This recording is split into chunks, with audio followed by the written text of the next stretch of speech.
In this review, we look at another model that was released at the Balmer exhibition in April 2025. The model is a wheeled excavator, and it's the A918 Compact Litronic by Liebherr. And as you can see, it comes in an unusual Liebherr windowed box. There's a nice picture of the real machine on the back, and looking closely, it's made by NZG and it's model number 1096. And with some swift wrist action, we can see there's some branding on the bottom of the box. Let's weigh it up. We swiftly move to the weighbridge and put the box on it, and it comes in at just over 13 ounces, which is 380 grams. So let's open the box and see what's inside. Out comes a mixture of a tray and a plastic former. And there's no tape to cut, we can just lift the former directly off. That gives us access to the model, and it slides out on its little tray. One thoughtful touch from NZG is that there are a couple of spare pins included. A small part did come loose during shipping, and that was the visor on the cab, and that was easily placed back on, and a spot of glue would secure it. There's also a little bit more packaging to remove, and that's some tape around the pins that secure the bucket to the stick. Let's weigh it up again.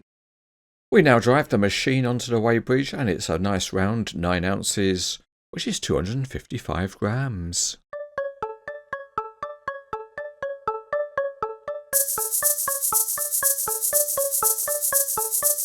Starting underneath, and there are drive shafts running to both axles. And there's some nice modelling of the transfer box. On each side there is metalwork protecting boxes, and there are nice chunky double tyres. Here you can see the boxes sitting behind the metalwork, and the tyres and the wheels do look very nice. At one end you have hydraulic rams controlling the big metal dozer blade, and at the front this version doesn't have outriggers, but there is a bar which a grab or other tools can attach onto. The cab roof has got some nice texturing, and there's a see-through roof light and a visor at the front. And the cab itself is very detailed, with a windscreen wiper at the front, and there are some finely detailed lights. The cab mirror is plastic, and inside you can see the steering wheel and detailed controls. The grab rail on the cab is made of soft plastic. There's nice highlighting of the cab door handle, and other detailing in the panels is very well done. At the back, a grille is represented by graphics, and there's a warning sign on the counterweight. Looking at the back, the decoration is very nice with the Liebherr name embossed, and the graphics are very sharp. At the top there's an excellent grille, and it includes a small video camera. Moving to the other side, and there are more grilles formed by graphics, with the panel handles being nicely detailed. Moving to the front, and the mirror assembly is metal. The twin rams for the boom have pipework detailing, and there's also a soft hose running to them.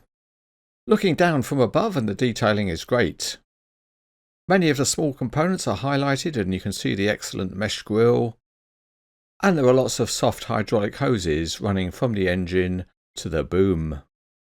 The hoses run up the top of the boom, and they run either to the rams or to pipes.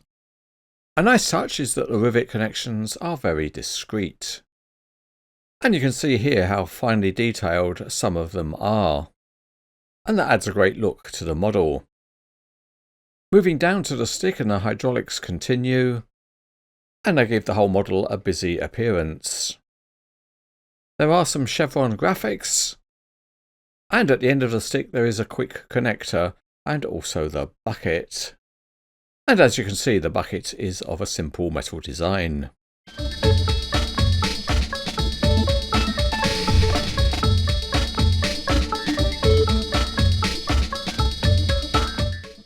Starting back underneath, and the rear wheels spin independently, and that's always better than being fixed on common axles. The front axle oscillates significantly and it has decent steering, but you can't lock the oscillation, so that does affect some poses. Here is the 8918 out on site, and it moves well enough, although the steering doesn't hold a position, so the model makes up its own mind where to go. The stabilising blade has some decent stiffness in the rams, and it has a good range of movement, and that includes being lowered to below the level of the wheels. A basic function of the model is to rotate, and it does that nice and precisely. The model rotates well if you hold the blade, otherwise without it, it can tilt on the oscillating axle. In terms of excavating, the functionality is very good. The rams have a good level of stiffness, and also a very nice range of movement, so you can fold the machine up very small, and that includes just dropping the bucket down if you wanted to make a transport load. The boom and stick has 3 sections, so you can stretch right out, and the model engineering is also very good in terms of reaching up high, and you can get to a very decent elevation. Let's do a check on the overall stability, and if we're reaching out to the side, that will provide the biggest challenge. And as you can see, it is a bit of a problem, and the main reason for that is the oscillating axle, and it would be nice if it could be locked. The next test is the ability to dig at depth, and at this test the model does really well. The boom rams close up nearly completely and you get a good depth. There's another bit of functionality on the bucket, and it can be tilted from side to side. But wait, there's more, because you can also detach the bucket. There are 2 long removable steel pins, and once you take them out, you easily separate the bucket.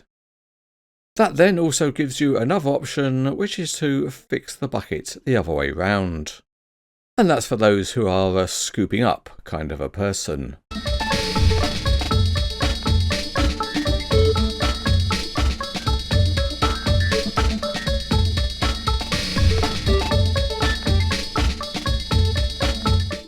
This is a typically high quality model from NZG Models. As usual, it has a very high metal content, and that is combined with some nice intricate detailing. It also has plenty of flexibility in terms of functionality, so of course it's a very good model if you want to pose it with others in mini dioramas. Overall, it's easy to rate as very good.